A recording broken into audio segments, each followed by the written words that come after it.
Bonjour mes chers Capricornes, je vous remercie de me retrouver pour ce taroscope de janvier 2021.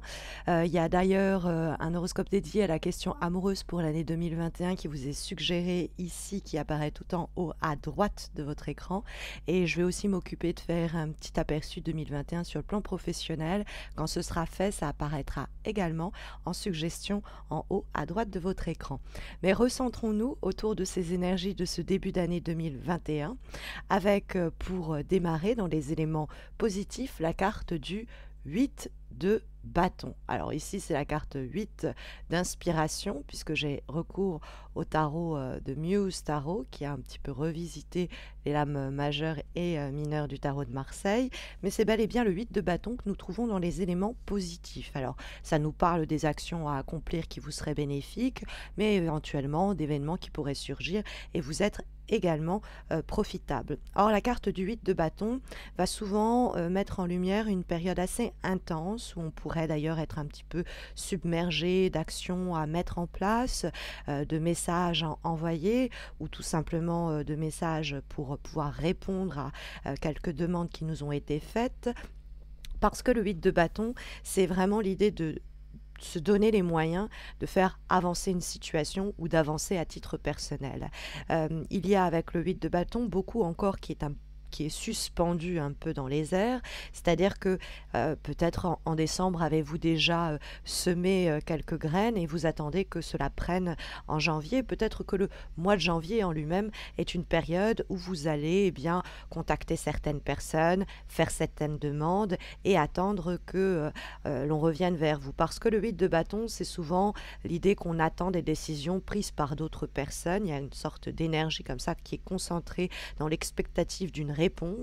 La carte se trouvant dans les éléments positifs, les démarches que vous avez faites, les demandes qui ont été les vôtres, ont toute chance d'obtenir une réponse qui sera favorable, puisque la carte est bien aspectée. Mais vous devez peut-être attendre, elle est bien aspectée en se trouvant dans les éléments positifs, mais vous devez peut-être attendre que s'écoule une période de vacances, éventuellement. Vous n'avez pas à forcément presser les autres pour obtenir cette réponse. Il faut simplement se préparer au changement que l'on attend, et bien faire ce qui est en notre pouvoir pour produire une réponse positive, stimuler autant que l'on peut la situation, se donner au fond les moyens d'obtenir ces réponses positives, mais une fois que l'on a fait tout ce qui était en notre pouvoir, cela ne sert à rien de forcer les choses. Par exemple, dans le cadre d'une relation affective, si vous vous sentez prêt ou prête à vous engager, il ne faut pas pour autant brusquer votre partenaire. Il va falloir attendre que de son côté, il ait fait ce chemin et qu'il revienne vers vous pour vous dire « Ok, c'est parti ». On emménage ensemble, par exemple. Ça peut être bien d'autres projets sur le plan notamment professionnel. Vous attendez des décisions qui vont vous donner la promotion que vous espérez, qui vont vous permettre d'accéder à la collaboration, au partenariat que vous souhaitez, etc. Mais c'est vraiment, une fois que vous avez tendu des perches, entre guillemets, il faut laisser que les autres s'en saisissent. Ça sert à rien de frapper à la porte tous les jours pour dire alors j'attends toujours ma réponse parce que des fois ça peut même faire retour de flamme, c'est-à-dire agacer les personnes concernées et vous dire oh, bah, tu attendras encore un peu plus longtemps si tu ne peux pas être patient. Donc le 8 de bâton est une carte de communication avec une période comme ça de très très forte d'appels, de messages, etc. Et pendant un temps, il peut avoir un sentiment de latence. Mais c'est le temps que ces réponses nous parviennent, que les actions que nous avons mis en place, que les demandes que nous avons effectuées, eh bien, arrivent à bourgeonner et que la réponse qui nous parvienne à ce propos soit positive. Alors peut-être que vous vous trouvez nez à nez face à un signe d'air, puisque on trouve dans cette fois-ci les obstacles pour ce mois de janvier, pardon, la carte du roi d'épée. Et cette carte du roi d'épée, ça peut être les balances, ça peut être les cancers, les verseaux, et ça peut être les gémeaux. Donc ça peut être un homme, ça peut être une femme, qu'importe, c'est surtout quelqu'un qui est en capacité de décision, qui est en capacité de vous dire oui ou non à votre demande et qui a pu peut-être sur les semaines de janvier, voire auparavant, se montrer un petit peu têtu ou ne pas être vraiment dans le dialogue. Parce que le roi d'épée, des fois, peut penser qu'il a un peu la science infuse, il a une certaine vision de la situation et c'est difficile de l'en faire changer. Hein, il peut être un petit peu comme ça buté, mais si ce roi d'épée est justement celui avec lequel, entre guillemets, vous effectuez un bras de fer, ne vous inquiétez pas, il y a une possibilité de travailler non pas l'un contre l'autre, mais de travailler ensemble à ce que cette situation évolue. Alors il faut de même ne pas adopter l'attitude du roi d'épée, c'est-à-dire vous dire ok, ça doit se faire comme ceci ou comme cela et pas autrement, parce que ça va être le problème avec le roi d'épée dans ce contre quoi on peut nous mettre en garde pour les semaines à venir, c'est ne pas s'imposer dans le cadre d'une situation un peu délicate ou d'un sujet épineux en disant voilà, ce sera comme ça et pas autrement. Hein, on peut essayer d'arrondir les angles au cours du mois de janvier avec quelqu'un qui aurait cette attitude ou ce comportement, ou alors on peut nous-mêmes essayer de ne pas nous révéler trop négatifs ou trop extrêmes dans la manière dont nous concevons une situation. Parce que le roi d'épée, bon, ça peut être quelqu'un avec qui vous êtes en bras de fer, hein, quelqu'un qui utilise son intelligence pour obtenir ce qu'il veut, qui peut être très dur, c'est rigoureux, mais dans le mauvais sens. C'est la discipline qui est un petit peu tranchante, quoi. Donc cette carte, elle peut nous exhorter à éliminer de notre vie les gens qui présentent ces caractéristiques ou alors plus simplement à reconnaître ces traits en nous-mêmes pour pouvoir les transformer. Hein.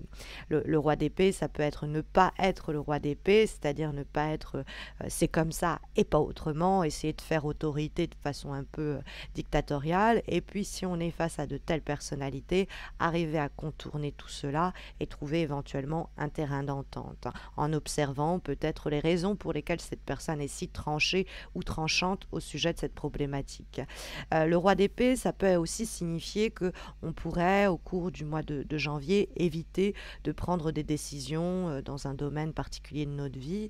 Et si jamais on vient en janvier à se dire, tiens, ce serait peut-être bien pour moi de reporter cette décision, ceci ou cette décision-là, faites attention que le mental ne joue pas un rôle trop important, qu'il ne soit au fond pas trop lourd et qu'il ne vous handicape pas. Parce que le 8 de bâton va encourager l'action, hein, c'est l'idée de faire, d'agir et puis après d'attendre des réponses. C'est peut-être ce roi d'épée qui met du temps à nous répondre. Mais du coup, en comparaison avec le roi d'épée qui se trouve dans les obstacles de la famille des épées, on serait dans l'idée que mieux vaut agir que trop réfléchir, hein, de façon très simple, parce que on peut avoir des résultats vraiment concrets quand on trouve, eh bien, cette fois-ci, en termes de vibration pour votre mois de janvier, la carte du 3 de denier. Cette carte du 3 de denier, c'est une carte de croissance. Hein. Alors, elle peut nous dire que nous allons nous-mêmes acquérir de nouveaux savoirs, de nouvelles compétences, de nouvelles aptitudes, où on va tout simplement apprendre de nouvelles informations sur un plan très concret et matériel qui vont permettre de faire avancer cette situation que le 8 de bâton déjà nous désignait comme en attente de résolution ou en attente de devenir. Le 3 de denier, c'est l'accroissement de nos revenus déjà, il faut le signaler parce que ce sont des petites pièces d'or et c'est surtout l'idée que nous pouvons bénéficier d'un soutien quelconque pour arriver à faire qu'une situation avance, s'élève ou se développe. Hein. Le 3 de denier, c'est comme si au fond on s'oubliait au profit d'un projet, au profit d'une relation, au profit d'une noble cause. Hein. La carte du 3 de denier peut nous signifier que l'idée que l'union fait la force. Hein. Et il y a effectivement dans ce tirage quelque chose qui tourne autour de la coopération, mes chers Capricornes. Hein, vous serez plus fort dans l'idée d'unir vos forces ou vos ressources avec des personnes de votre entourage. Peut-être arriver à convaincre ce roi d'épée qu'ensemble vous serez plus fort. Mais il y a l'idée de quelque chose que l'on peut développer. Alors, c'est l'opportunité peut-être de s'associer pour construire, mettre en place quelque chose de durable, parce que, effectivement, la carte du 3 de denier, c'est comment, en travaillant ensemble, en collaborant avec d'autres, on peut atteindre nos objectifs. Il y a l'idée peut-être même que l'on va nous transmettre certaines informations. Et là, on revient avec le roi d'épée qui était peut-être un peu bougon, qui voulait pas tout nous dire, qui voulait pas vraiment communiquer. Et puis, à force de perches tendues, on va arriver à obtenir la réponse qu'on espérait, le coup de main qu'on attendait. Il va mettre le pied aussi à l'étrier, ce roi d'épée. Et ensemble, on va pouvoir eh bien, collaborer pour permettre à un objectif de se réaliser. Puisque ce 3 de denier, c'est une carte, disons-le, très positive. Notre travail dans le cadre professionnel peut être reconnu, hein, les efforts que l'on a fournis, mais sur le plan aussi affectif, on a quelque chose qui peut grandir, qui peut croître. Je parle de l'affectif parce que nous allons trouver cette fois-ci, en guise de direction, la carte du 2 de coupe. Cette carte du 2 de coupe, elle nous donne la direction pour ce mois de janvier et elle nous parle d'association, elle nous parle également de partenariat et elle nous parle de collaboration. Alors je vous parlais de coopération, on y viendra un peu plus tard, mais ça ressort du coup pas mal dans ce tirage par, on va dire, touches ici et là, comme quoi vous avez peut-être mené des actions de votre côté avec le 8 de bâton, face à quelqu'un qui était un petit peu peut-être comment dire, pas volontaire ou pas à l'écoute ou un petit peu buté en se disant moi c'est comme ça que je vois les choses et ça doit pas être autrement. Mais au fond, en unissant vos forces, en essayant peut-être de résoudre ensemble une éventuelle problématique, la situation peut s'améliorer. De la même façon, comme le roi d'épée apparaît dans les obstacles, ça peut être quelqu'un qui vous a donné du fil à retordre ou quelqu'un avec qui vous êtes éventuellement disputé. Parce que la carte du 2 de coupe va nous parler de réconciliation également. Donc on peut avoir l'idée de s'associer, associer ses forces, on peut avoir l'idée donc de partage, de communion et dans le but donc de ce 3 de denier de faire croître et s'élever une nouvelle situation, mais on peut avoir aussi, bon, plus simplement, l'idée d'un pardon, d'une relation qui s'apaise avec quelqu'un qui était très dur, ou peut-être nous-mêmes avons-nous été un peu durs, un peu acerbes, et il est temps ici de arrondir les angles et de trouver un accord. Pour les célibataires, signalons-le, le 2 de coupe nous dit qu'il y a une possibilité de rencontre, puisqu'elle nous parle de la naissance de relations dans le cadre d'un respect mutuel. C'est le lien émotionnel entre deux personnes qui sont destinées ensemble à construire quelque chose. Donc c'est un engagement à venir dans une relation affective que le 2 de coupe va nous signaler, mais ça peut être aussi la découverte d'un nouvel équilibre dans le cadre des relations interpersonnelles, avec notre big boss, avec des amis à nous, hein, toujours dans cette idée que le 2 de coupe nous parle aussi de partenariat, d'échanges mutuels, respectueux, attentionnés, dans l'idée où on prend, mais on donne en retour la même chose. Donc le 2 de coupe est plutôt encourageant si vous souhaitez voir un partenariat s'effectuer, si vous êtes dans d'éventuelles négociations en janvier, si vous espérez régler d'anciennes disputes, également, il y a une possibilité qu'à deux, on puisse construire quelque chose de plus fort, peut-être un troisième élément ensemble, ou qu'on puisse faire croître ou s'élever une relation, un partenariat ou une association.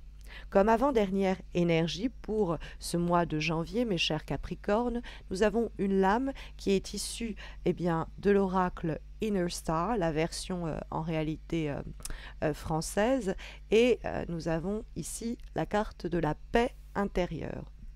Alors, cette carte de la paix intérieure, elle vient quand même s'associer à l'idée qu'il y a peut-être besoin d'apaiser d'éventuelles tensions, qu'elles soient internes ou qu'elles soient plus avec le monde extérieur, puisque c'est l'idée d'instaurer le calme et la paix en vous. Et pour cela, il faudrait se demander qu'est-ce que j'ai besoin d'ajouter ou de soustraire pour retrouver cet équilibre.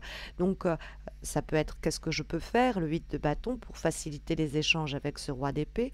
Ça peut être aussi sur un plan personnel, comment je peux trouver une quiétude intérieure en me libérant de certaines énergies, de certaines attentes, etc. Cette carte vise l'amour et vise l'harmonie, quelque chose que nous trouvions déjà dans le cadre du 2 de coupe. L'affirmation qui est associée à cet oracle est la suivante: je n'hésite pas à m'offrir ce dont j'ai besoin pour favoriser ma paix intérieur.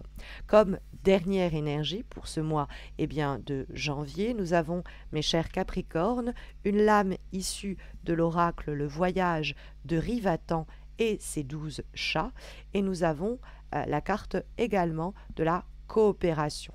Hein, c'est une carte qui est effectivement associée au signe de la balance, il faut le dire, puisque le roi d'épée pouvait nous parler d'un signe d'air, donc Gémeaux, Verseau, Balance, et là on a un signe précisément dans la maison de la balance, donc c'est intéressant à souligner, mais c'est surtout la carte de la coopération.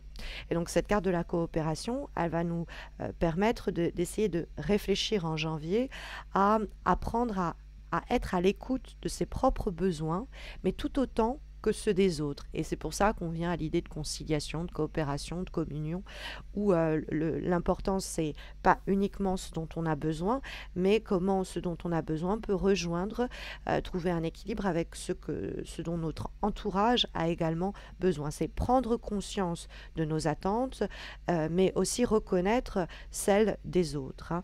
Et c'est l'idée de savoir ouvrir son cœur à la vulnérabilité de l'autre et entrer en empathie avec notre entourage, qui va être une carte donc qui va prôner l'échange et le dialogue, hein, pour pouvoir vivre un véritable amour qui ne soit ni fusion ni quant à soi, mais une véritable relation équitable sur le plan donc amoureux, affectif, amical, familial, mais également professionnel, pourquoi pas, dans l'idée de partage et de coopération.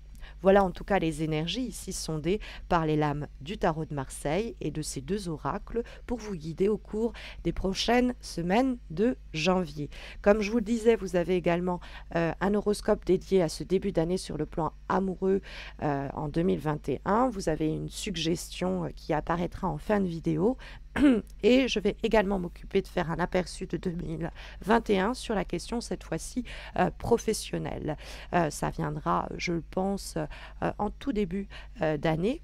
Et puis, écoutez, je vous souhaite mes meilleurs voeux pour démarrer cette nouvelle année et ce nouveau cycle. Je nous souhaite à tous qu'il soit bien meilleur que le précédent.